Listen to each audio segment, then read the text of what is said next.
आत्ताच सर्वांना माहिती आहे 12वीचा रिझल्ट लागलाय, तर 12वीच्याच विद्यार्थ्यांसाठी एक नवीन खुशखबर आहे की अशी गोष्ट तुमच्यासाठी घेऊन आलेलो आहेत की तुम्हाला इतकी चांगल्या प्रकारची स्कॉलरशिप घेऊन आलेलो. तुम्हाला माहिती आहे याच चॅनलवर तुम्हाला काय भेटणार आहेत, नवनवीन ज्या काही स्कॉलरशिप एक्झाम्स येतात त्याच्याबद्दल, ज्या ज्या स्कॉलरशिप स्कीम्स राहतात त्याच्याबद्दल सगळी इन्फॉर्मेशन आपण प्रोव्हाइड करत असतो. तसंच आत्ताच 9वी आणि 11वी साठी आपण स्कॉलरशिप एक्झाम बद्दल माहिती दिलेली आहे. त्याचबरोबर आता 12वीचे विद्यार्थी नाराज व्हायला नको, त्यासाठी आपण काय केलंय, 12वीच्या विद्यार्थ्यांसाठी पण एक स्कॉलरशिप एक्झाम आणली. व्यवस्थितरित्या ऐकायचं आहे. जे कोणी विद्यार्थी 12वीला आता रिझल्ट लागलायत आणि first year, second year, third year अशा डिग्र्या जे घेतील त्यांच्यासाठी ही एक्झाम आहे. 3 वर्षासाठी काय होईल, त्यांना स्कॉलरशिप भेटणार आहेत. भरपूर विद्यार्थी काय होतात 12वी नंतर शिक्षण सोडून देतात आणि त्याच्यामुळे काय होतात, शिक्षण सोडल्यानंतर त्यांना काहीतरी काम वगैरे करावं लागतं आणि शिक्षण घेत नाही, पैशाचा प्रॉब्लेम असल्यामुळे शिक्षण घेतलं जात नाही. तर त्याच याच्यावर काय आहे, तुम्हाला तुमचं पुढचं शिक्षण थांबू नये यासाठी ही स्कॉलरशिप आहे. तर व्यवस्थित लक्ष द्यायचं, याची पात्रता काय, कोणाकोणाला भेटू शकते, काय काय सर्व डिटेल्स याच्यात दिलेले आहेत. सर्वांनी व्यवस्थित लक्ष द्या. फक्त बघा, या स्कीमचं नाव असणार आहे काय, रिलायन्स फाउंडेशन स्कॉलरशिप. काय आहेत, रिलायन्स फाउंडेशन स्कॉलरशिप. लक्षात घ्या, बेनिफिट्स काय आहेत, तुमचे फायदे काय. सर्व गोष्टी, सर्वात महत्वाचा मुद्दा आपला असतो काय, फायदा. आपला फायदा काय आहे, तर आपल्याला जवळपास 2 लाख रुपये भेटणार आहेत. 2 लाख रुपये असे कोणी खिशातून काढून आपल्याला देईल का, नाही, त्याचा काहीतरी क्रायटेरिया असेल. मग बघा, 2 लाख रुपये केव्हा भेटणार आहे, जेव्हा आपण डिग्री करू.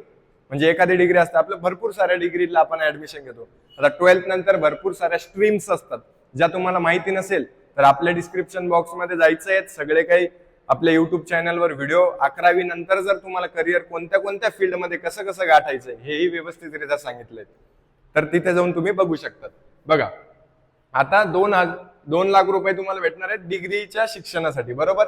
आता त्याच्यात तुम्हाला काय काय, मेंटरशिप अँड करिअर गायडन्स, तुमच्या करिअर बद्दल. आता बघा, काही काही जणांचा ट्रॅक चुकतो. जर आपल्याला आपल्याला इंटरेस्ट नसल्यामुळे आपण काय होतो, त्या ट्रॅकवर जातो. आपल्याला जर समजा बायोलॉजी वगैरे त्या फील्डमध्ये इंटरेस्ट नाही, पण घरच्यांचं एक स्वप्न असतं लहानपणी बघितलेलं की आपला मुलगा डॉक्टरच झाला पाहिजे.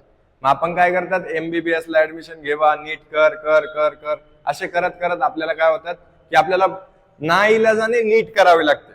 आणि मग त्याच्यात काय होतं, आपल्याला फेल्युअर येतं. फेल्युअर आलं का मग परत घरचे आपल्यावरच बोलायला लागतात. त्याच्यामुळे आता स्टँड घेऊन आपल्याला जे आवडतं अशा गोष्टी करा.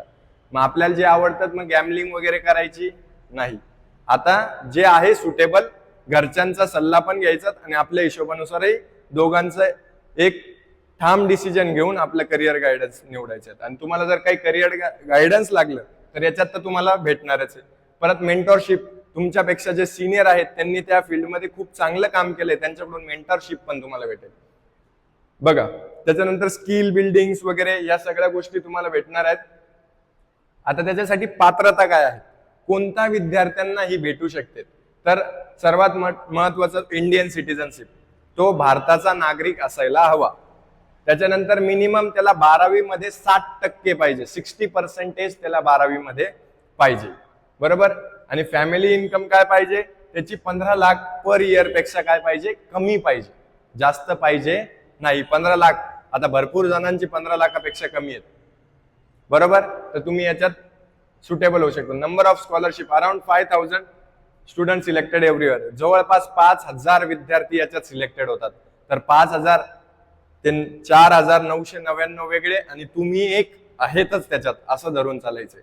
व्यवस्थित तुम्हाला काही अडचण असली तरी डिस्क्रिप्शन बॉक्स मध्ये आमचा नंबर आहे, तिथून तुम्ही आमच्याशी संपर्कही साधू शकतात. बघा, सिलेक्शन प्रोसेस कशी असेल, ऑनलाईन ऍप्लिकेशन असतील, बरोबर.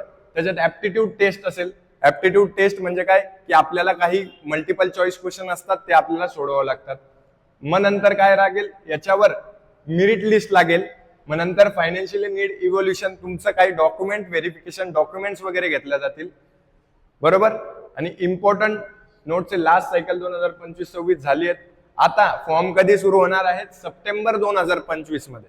केव्हा होणार आहेत, स्टार्ट सप्टेंबर 2025. मागच्या वर्षीचे जे सायकल आहेत ते केव्हा सुरू झाले होते, सप्टेंबर 2025 मध्ये, आणि संपले केव्हा ते 7 ऑक्टोबर 2025 मध्ये, बरोबर.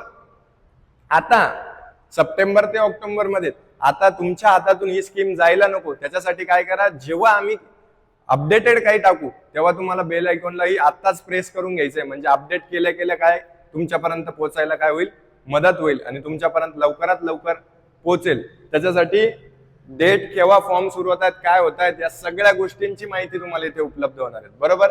आता एक्सपेक्टेड काय आहे, जुलै ते ऑगस्ट मध्ये फॉर्म हे सुरू होतील आणि संपतील. बरोबर. आणि अप्रॉक्सिमेटली सप्टेंबर पर्यंत आहे. जुलै ते ऑगस्ट मध्ये सुरू होतील आणि सप्टेंबर मध्ये काय होईल, हे फॉर्म क्लोज होतील. पण तुमचा हा पिरियड मध्ये जर तुम्ही या बेल आयकॉनला प्रेस करून ठेवलेलं नसेल तर तुम्हाला काय होईल, तुमचं 2 लाखाचं नुकसान 100% होऊ शकतं. त्याच्यामुळे बेल आयकॉनला प्रेस करून ठेवा आणि अशाच नवनवीन व्हिडिओसाठी बेल आयकॉनलाही प्रेस करायला विसरू नका. आणि हे सगळे व्हिडिओज जे तुमचे विद्यार्थी आहेत 12वीला बसलेले त्यांना सर्वांना स्प्रेड करा, म्हणजे तुमचे एक सोबत 5,000 मधून 100 विद्यार्थी तरी तुमच्या सोबतचेच झाले पाहिजे.